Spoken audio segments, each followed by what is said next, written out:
Fuck. What a fucking nightmare. Right.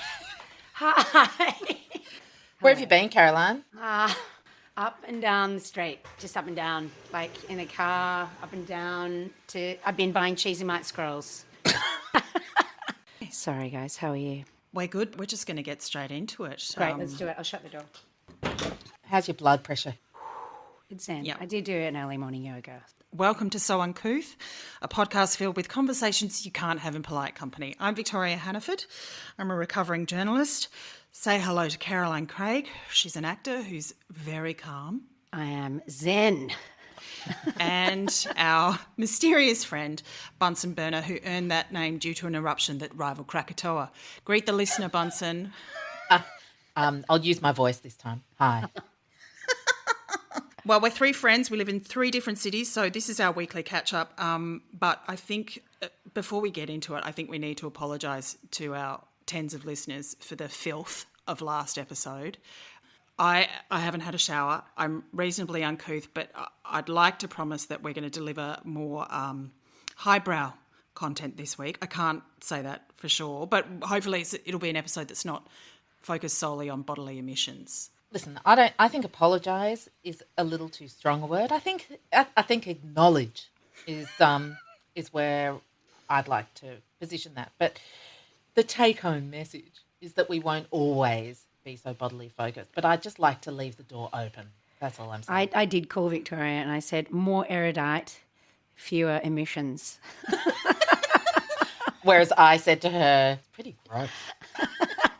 But it was fun. It was so satisfying. I'd like to call it brand alignment, I think. Yeah. Anyway. Anyway, we can move on. We can, and I think, look, in another sharp U-turn, last week we shared that we don't purport to be any kind of relevant or newsworthy comment, but I just wanted to kick off by saying you may have noticed that Taylor Swift was in Australia recently.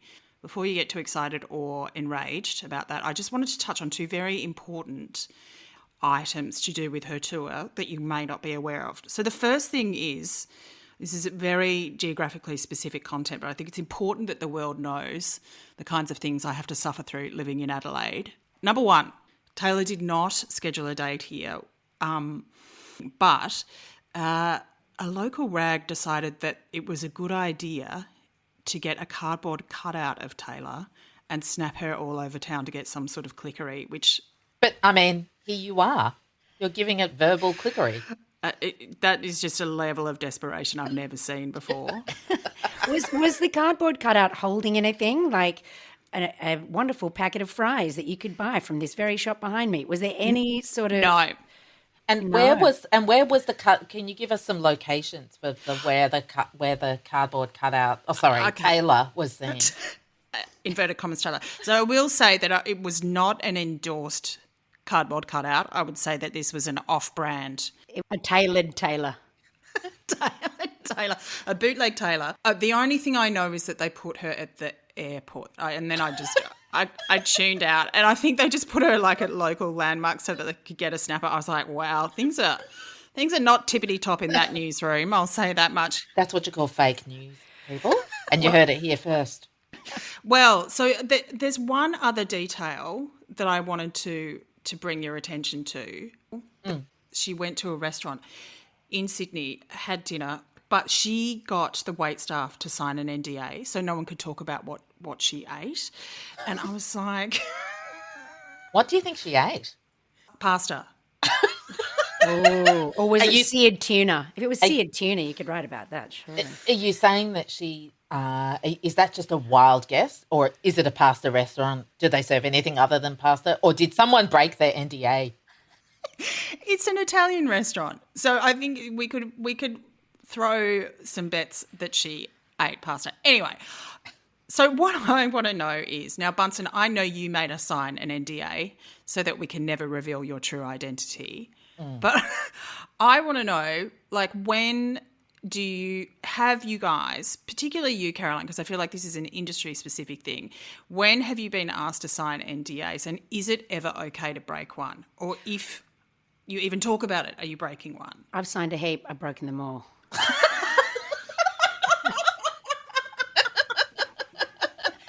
Not directly. Like, I haven't given spoilers, but pretty much every time you audition for something, you know, especially for a lot of big American content, you have to sign an NDA that you won't tell anyone about the script.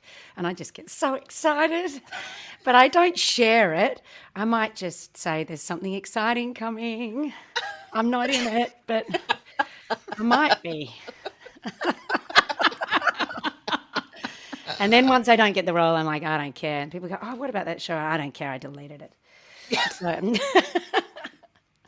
no. Yeah, NDAs are a thing. They're a real thing.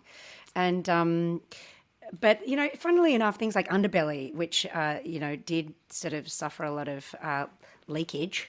And we didn't sign NDAs in those days. So, you know, it was all a free-for-all. You were just like, oh, we're making a show. I hope someone watches it in those days. Are you trying to say that were you responsible for some of that leakage? I mean, what was the leakage? Judges put a slap down on the show. They because there was a jury and there were people in the Melbourne criminal world who were on trial at the time that the show was about to be released. And I remember doing a radio interview and they were saying, yeah, it's going to be on TV tonight. It's so exciting. And then it came through, no, it's not going to be on TV tonight. Judge Betty has shut it down. And then within 24 hours, you could buy copies of the DVD at the Footscray markets. Do you think Judge Betty, I mean, whoever, I'll question whether or not her name really was Betty. But anyway, so do you reckon Judge Betty was getting some kind of a kickback to to kind of help promote the show? Because, I mean, you can't really have done, you know, sometimes breaking an NDA, even though you claim there was no NDA in this particular instance, sometimes breaking an NDA might actually be part of the special sauce that gets it noticed. Wow, that's deep. That's deep publicity. I want to say allegedly to anything Bunsen just said. We can't. Allegedly. I'm just saying. Can I just say just put the word allegedly? Actually, do you know what, Victoria? I think that we should have another sting that just says allegedly. I was thinking the exact same thing. So, but Caroline, what would have been the point of an NDA when Underbelly was based on real life? So it's like anyone with, you know, one of the books that had been written about the criminal underworld in Melbourne or an internet connection could have sort of researched it. You know, like an NDA in that case, maybe some casting decisions would have been interesting, but like most of it would have been somehow on the public record. I think NDAs, yeah, and let me just put that out there. I've never broken an NDA, really. I was just joking around. Allegedly. Because I'm just not that well connected. Like, who am I going to tell? My kids, my dog. NDAs, I think, are probably more prevalent now with the speed of digital media, right? I think there's also let's not forget the Weinstein NDAs. That's a whole other kind of situation. Yeah, I mean, break that. But I mean, that's a black hole of NDA. There's sort of.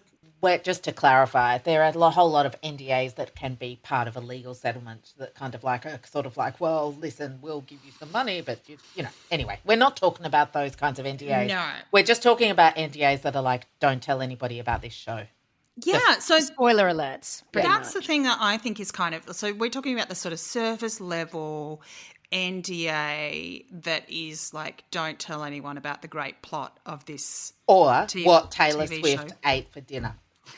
Right. Other very important items. Was it pasta? Has there been a carb alert? You know, the NDAs that are kind of almost vaguely insulting because they're like, you can't keep a secret, or you'll like reveal a professional kind of element to your job that would actually see you get fired. Like, it just, I'm always vaguely offended. I reckon I've signed a few, and let me tell you, they were the most boring pieces of information that have ever come across my desk. Like, I was like, I got no idea why you're asking me to sign this. And also, I can't say for sure whether I've kept them because they were so boring in the first place. Like, they were so unmemorable. Do you mean that the information was so unmemorable, or the contract was like a mobile phone plan that you just couldn't read? Both. I was like, I've got no idea what I'm being held accountable to. So I'll just sign it, and fingers crossed I don't ever break it. Like, I got no idea what I'm signing. Like, I've got no idea what the legal ramifications would be if I broke it. I don't know really what it is, the secrets you're asking me to keep, because the wording is so vague. And you're boring. That's the other thing. Is this, there's a couple of failed law degrees in this virtual room. Not me. Well, listen. Failed or avoided. I was about to say, to have failed a law degree suggests that one would have actually achieved it, embarked upon it. Yeah. And I mean, I did, but I lasted 2 weeks. So just putting that out there. The NDA that I always think of is in 50 Shades of Grey. Remember, he makes her sign an NDA? Yes. And I thought that was possibly the most unsexy. Like, once I got to that thing, I think I literally threw the book out a train window, because I just thought, if we're getting to NDAs, like, no one's even, breathed heavily on someone's neck or, tied their knickers in a knot. That, interestingly, touches on two other things I wanted to mention. So, number one, would you sign an NDA before a romantic liaison? Because celeb news curator Dumois has had many submissions from people allegedly claiming that they have signed NDAs before getting busy with celebs and sports stars. Would you do it? No. All it makes me think of is I'm going to be exploited in this situation. Isn't that what an NDA is? Like, I also just kind of go, it's just a bit of a mood killer. It is. Yeah. It's a buzzkill, man. Imagine that you're about to, engage intimately.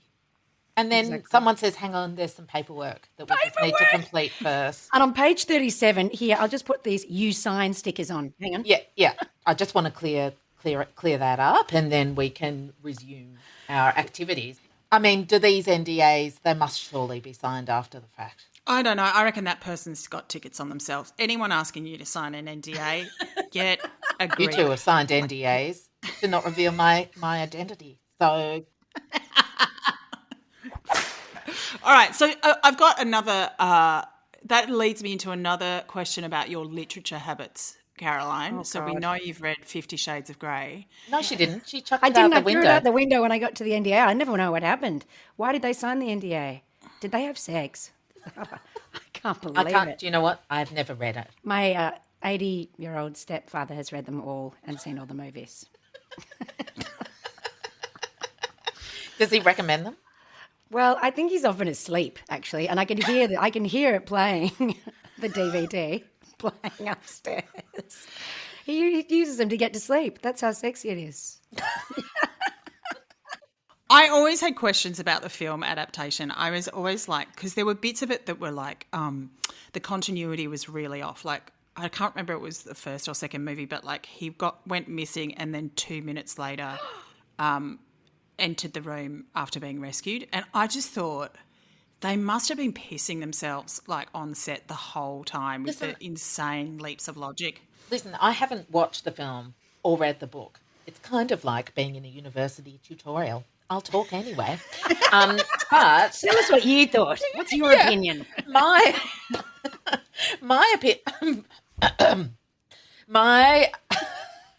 understanding is that people, if you're watching if you're picking up on continuity, you're not really getting what the main thing is you're supposed to be getting out of it, which is allegedly titillating content. So obviously that didn't work for you, Victoria.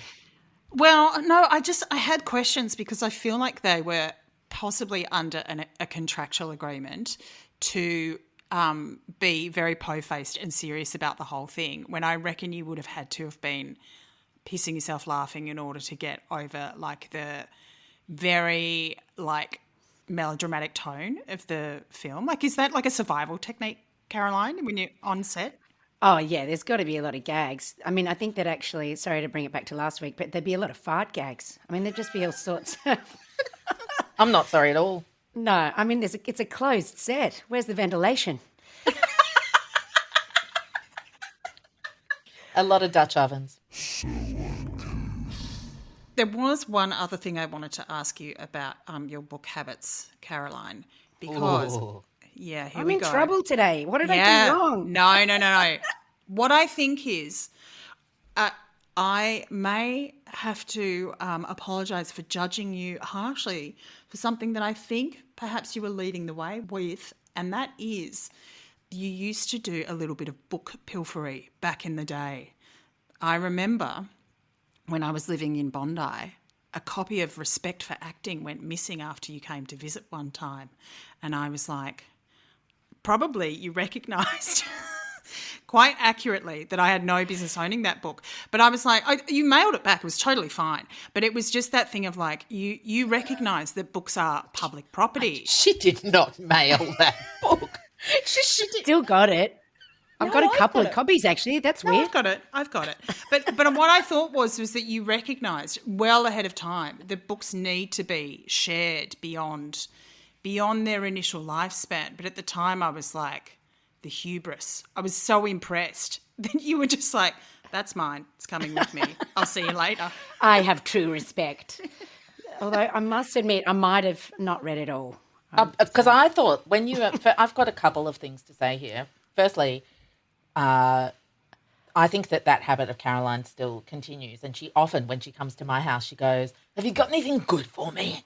Like she's always kind of she's looking for the next book. But I have also noticed, and I haven't seen this in recent years, but I do recall being on holidays with you, perhaps, quite a long time ago, Caroline, where let's just say it would appear that you may have read the same page several times. Like, I don't know whether or not you've finished. There's I don't know about the completion rate. No. Well, you were interrupting me and you were so scintillating that I couldn't I had to hold the book up just as a shield from your wit. And also, I couldn't stop listening to you. I couldn't stop talking. If only I could stop talking. No, I need to be on long train journeys with very boring company. And even then, if there's an NDA, even then you it's just, out. even then you chuck it out the window. No, I love a good book. I really do love a good book. I'd finished a couple. It's very satisfying to finish them. But let's just say I'm not always satisfied, right?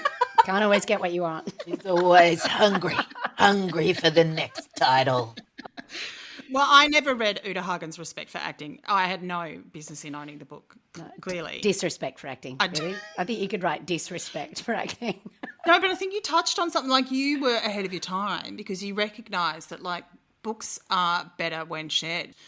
That's exactly it. Yeah. That's exactly it. And that's probably why I found it difficult to get through it, because I just want to share this story with you guys. I want to know what you think. Maybe there could be some sort of platform where everyone's reading the same book and you'd be like, oh my God, page 3. I think it's called a book club. No, I've had very bad experiences. I've never been to a book club, but I actually would quite like to, because I feel like, again, I could perhaps turn up as I did to university and going, I haven't read the book, but I think. I think you have to bake cakes and stuff for book clubs. I had a book club in London. I think it lasted for about 3 sessions. I think we got 3 books in. It was with people who worked in publishing, so it was extremely high stakes for them. We always met in a pub, which may give you a clue to actually the true meaning of book club, which I think is alcohol consumption. Some people were not satisfied with the response to their book selection, and the whole thing devolved into tears and had to disband after 3 goes. What book did you select, and then what book did you cry about, Victoria? I didn't know it wasn't me. Really? Find that very hard to believe. She's very controlling, isn't she, Caroline? There was a book that was really popular at the time, and I think it was like one of those things that was just like a blip in popular culture, where it was like written from the perspective of like a famous chimpanzee, like in the 50s, the chimps that used to smoke cigars and stuff, and it like won prizes, and it's never been heard from again. I think I'm remembering that. I know this one. My cousin was talking about it the other day, and it's sort of all about humans, actually, and how crazy humans are. Is it all from the monkey's perspective? I've got absolutely no recollection of the book. It's like I, Alfie or something. Yeah. Yeah. But I do remember that someone who chose it, who worked in publishing at the time, she just felt that we hadn't respected her book choice enough, and she cried and had red wine stain around her mouth as she was kind of excoriating all of us for not enjoying her choice. Book fights. That sounds good. And so, yeah, because I actually think that it's quite, it's very boring if everybody's having the same kind of like feelings in general, but the same feelings about a book, right? So that to me sounds like a great book club. It's like a Jerry Springer book club. Like you actually want some Torn argy-bargy. It really wasn't sustainable at that level. That level of emotion and public humiliation, it sounds like. And not for people who were invested that heavily in like the world of publishing. I think they felt like it was sort of like extra homework. I couldn't have cared less either way. But how many people were members? There's maybe like half a dozen. And can I ask, Victoria, are you still in touch with any of the members? I follow one or both on Instagram. One other member I've sort of, let's say I've put them on ice for unrelated reasons, and I've never forgotten it. Did a fight break out over Moby Dick or something? Or was it a new? I can't even really explain, but it really devolved into something quite melodramatic in a pub in East London on maybe a rainy Wednesday night. I think I'd told, I was working as a music journalist at the time, some cute indie person had said to me, "You're going to come to a gig?" I'm like, "I'm sorry, I've got book club." And I felt really smug about that, saying I couldn't go to their gig. And then it was like so peak drama. But it was really red wine fueled. Like you can imagine people with red wine mouth, and how those blackened teeth, they just undermine the seriousness of anything that person says because they're borderline hysterical. And so the person who chosen the chimp book, and I love chimps. I know you love chimps, Victoria. I know you love chimps. We have it. We've got chimp history. No, but I think it was just one of those things where I was like, I was very bitten. Once bitten, twice shy. No more book club for me. Well, Victoria, if there is another book club opportunity, she'll definitely have an opinion. She'll have an opinion. I'll have an opinion. It doesn't even matter if I've read the book, if I haven't read the book, whatever. And I'm also, I've often wondered with the red wine stain, by the way, whether or not that is something to do with the amount of red wine consumed or the specific anatomical construction of the lips that are consuming the red wine. Oh, like a dry lip is more or likely even the shape of a lip. Like I remember once when I'm getting some lip balm. Yeah. I'm getting my lips filled. I'm just getting them filled right now. Yeah, I'm feeling very conscious of my lips. Go, Bunsen, I want to hear this theory. Listen, I don't know. It's a bit of a long story as to how I ended up in this situation, and I probably won't reveal all of it, but let's just say I was, 20 or something. I was in a situation in France where I was being forced, well, I don't know if you can use the word force, but let's just say there was a lot of regular duck cassoulet and red wine. Allegedly. And no, there really was. And I ended up, after about 5 days, because I'd never really drunk red wine before. Hang on a second. Is this story going back to little thematics of last week? No. I mean, it could, but I'm quite prepared to save that for another time. It could. But after about 5 days of being in this peculiar situation, I looked in the mirror and noticed that I had this kind of like red line on my lips. And I'd never really drunk much red wine before because, mate, I was just drinking VBs up until then. And I had to ask, have I got some kind of a disease? Is there some sort of weird scab formation? What is this? Anyway, it turned out it was just kind of like a semi-permanent lip tattoo from the constant slow drip of red wine that had been frankified. Sort of anyway. But I also I don't know, I think some people's lips, I don't know exactly, but I feel like some people may be more susceptible to a red wine stain than others. Do you think that the red wine unleashed something in these people, their true feelings about maybe their publishing careers or where publishing was heading? It was absolutely unhinged, and I think red wine has an effect like no other. Like it was quite intense, and just came from a deep wellspring that I had not ever really seen before. Like, yeah, I get maybe like wanting to do a good job like at book club or wanting people to like your book, but it just went so far off the Richter that I think we all kind of left and never spoke of it again. It was just like immediately Until now. involved. Until now. Until now. Did you have a pile of unread books that you had to get through? Well, I think that's the thing is I think at that time, I think maybe I had access to quite a lot of free books, and that changed my view on books in general. So it's like I think I was very precious about books maybe at the time that you borrowed my copy of Respect for Acting, and now Quite I cannot clearly. get rid of a book fast enough. Like I want other people to have them because I can't handle how quickly they accumulate. And there's no point. Once you've read a book, it's so much nicer to pass it on. Like those little community libraries. I'm so keen on that. That's really I think generous. that's the way I only take from those libraries. You know, I'm the taker. I've got Deja Dead. I've got so many titles. Girl, Woman, Other. I got a heap on my bedside table. Such a Good Mother. That's a great one. The beginning is I love beginnings. I love those beginnings. Yeah, we know. It's just the endings you have trouble with. So I think we're almost out of time, but Caroline, I believe you've got a So Uncouth of the Week that you were quite keen to share with us. It perhaps was something in the public realm about the mankini. I have not, I've deliberately sort of stayed away from the bulk of this news, so I want you to tell me who we are giving the So Uncouth of the Week to. Look, I won't mention any names, but it's an equestrian superstar who was just entering into the spirit of the event, where I think it might even be an Olympian, where they were getting dressed up in various different outfits, and there were some funny outfits, some fake muscles, this sort of thing, and then decided to wear, I think it's like a yellow, like bright sort of gold yellow mankini while horse riding, and I just and got into a lot of trouble. No, I don't think that's fair. I mean, Sacha Baron Cohen, did he get into trouble? No, but I think people were body shaming our friend, and I won't stand for it. I won't stand for it. No, and on a horse and on horseback. I mean, that's pretty impressive. That is a real wedgie. That's a real wedgie.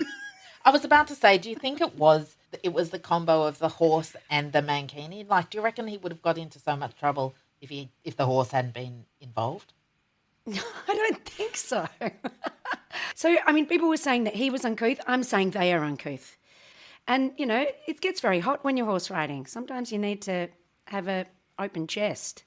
Ventilate. Ventilate your butt cheeks. I did see, though, that because I think he was kind of banned or shunned in some way from the equestrian community. And then there was such outrage, you were not alone, Caroline, that was reversed. The only thing I know about this is he called the people who got mad at him dobbers. So it devolved into sort of schoolyard slanging match. But I think he's in the right. Oh. He'll forever have my backing, even if he's not wearing anything. Even if he doesn't even have anything on his back. Zero backing. I know you talked a little while ago, Caroline, about your outfit that you wore to your 80s party. Victoria, have you ever worn something from which you have also received extreme negative feedback? I don't have anything in mind. I'm just, curious. Yeah. I would say definitely yes, but probably the most unjustifiable time was when I worked for a very posh establishment in London, and they told me that my hair was too messy because it was curly. And and I think that's when curlist. We had a sort of psychic parting of ways at that point, and it wasn't long after that I resigned because I was like, get a grip. Oh, mate. I had a similar employment story. That was in a while ago, where someone talked to me about my dress and how I should be dressing in a way that the customers would like. You want to walk into a shop, she said, and, you've got to dress like someone who you'd want to see. But can I just say, this woman who was telling me this was wearing stirrup pants. That's all I got to say. Was this when you were selling orange juice? I remember when you were No, it selling wasn't orange when I juice was at a selling orange supermarket. juice. It was when I was selling Australian souvenirs, including, I am sorry to say, kangaroo scrotum coin purses. And yes, they were seamless. I don't think that's fair to sell a scrotum purse and then at the same time to have the gall to pick on your outfit. What were you wearing, Bunsen? Well, it was in approximately 1997, 1998. I think there would have been a hiking boot, maybe a tie-dye negligee, uh, sort of 90s, yeah. vibe. I don't know. But yeah, 90s, but not neat 90s. Yeah, grunge. It wasn't like Friends 90s. No. It was like I remember those negligees. I remember the old like slips or whatever you get from the op shop and you'd you tie tie dye dye them. them and then you pair them with like Blundstone hiking Eight boots. up Yeah. dots. Yeah. Great look. Anyway, I just remember her saying this thing to me and I was kind of staring at her stirrup pants. And then also she said kind of just this concept of imagine you're walking into a shop. How would you like to see someone dressed? And I remember just this voice in my head was just like, I don't care. If I walk into a shop, I'm not thinking about the other person. I'm thinking about the product. Caroline, when was the time when you were told off for something you've worn? I was in a show called Love and Other Sharp Objects that toured. It was a theatre and education show and had to tour all around country Victoria. We had some great audiences, but also some very vocal young kids in the audience. And I remember some of them asking me about my orientation while I was in the middle of singing a song. And I was being told off for my hairy underarms and the fact that I didn't shave at all. But I was, again, it was the 90s, it was university, I was free, and I was singing a lot of songs, and I was wearing pretty much just mesh. So what can you do, you know? And the little kid said, "Excuse me, what is all that hair?" And the director pulled me aside and he said, "No, Cara, I don't want to, squash your identity or anything and tell you what to do, but it's just distracting for the show." Well, I think we've all lived up to the name of this podcast yet again. So I would like to thank the listener for their company and we'll cop yous later. Cop yous later. Bye.